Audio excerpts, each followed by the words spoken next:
from where you sit, from your different perspective, how has this pandemic and these months changed or affected your sector? I mean, the effect has kind of been bittersweet. So in as much as for a few months, production was shut down, cinemas were closed. So it affected the release of films. But what's happening now in response to that is in the cinemas in Nigeria today, for instance, 90% of what's in the cinemas is local content, right? And that couldn't have happened if there was like more kind of foreign content and, you know, blockbusters and everything. So because that's not happening, the cinemas and the distributors on ground are now more willing to promote and push, you know, Nigerian films in cinema. So we're hoping that the effect continues even after everything opens up. Yeah, so for sure. On the production side, there have been many disruptions. The lockdown in many countries happened just as a lot of the productions were going into production, and so that had to be stopped because of restrictions of movement. People couldn't get together and start production, so that's definitely delayed the process for us. It has impact on funding and delivery and all kinds of things associated with that. And it is really a very big hard year for the venues, for the movies in Africa, because most of the time people give us the movie to put in the cinemas, so that once we put it in the cinema, they have now the opportunity to go to the TV to say, listen, I had this 10,000 entries, I had 20,000 entries. Now you can put it in the TV, the national TV. But now they cannot do that. So the only way is to negotiate, but sometimes the negotiation is it's decreased, it's very decreased before pandemic.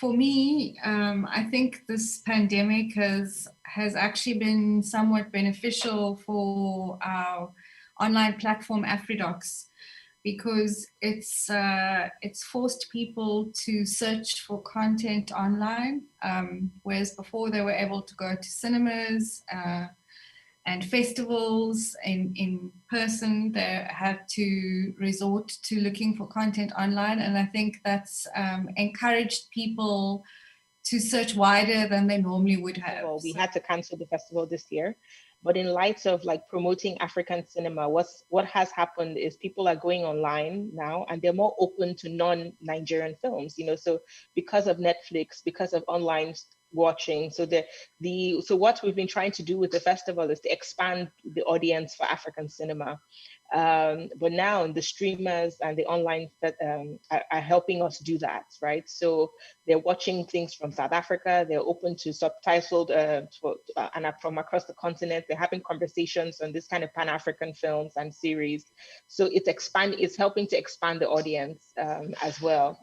But we have also this problem, but not forget that everyone don't have access of internet today in Africa. Right. Even though we have WhatsApp, but we don't have the good debit. So we will not be able to look a movie in the streaming. So it would mean that if someone has $1 per day, we'll not be able to look those movies. What was also interesting is because filming has to be local, right? So you can't really be flying in too much crew. So it's forcing us to kind of ramp up skills training here as well, because you just realize you can't outsource as much as you used to.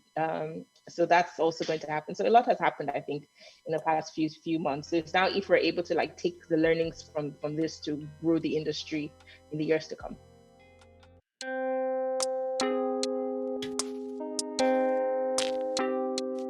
These few months have provided access to content and webinars like this one, panel discussions and learning exchanges that a lot of people would not be able to be part of, either because of not having enough money to travel to a festival or not knowing about the programs that exist out there. I think there's been certainly a big opportunity to sort of just take advantage of all the learning that you can do online. Just by releasing and putting things out online, from Instagram to YouTube to Twitter, a lot of young filmmakers, without even kind of any connections to the industry, have been able to scale in an unimaginable way.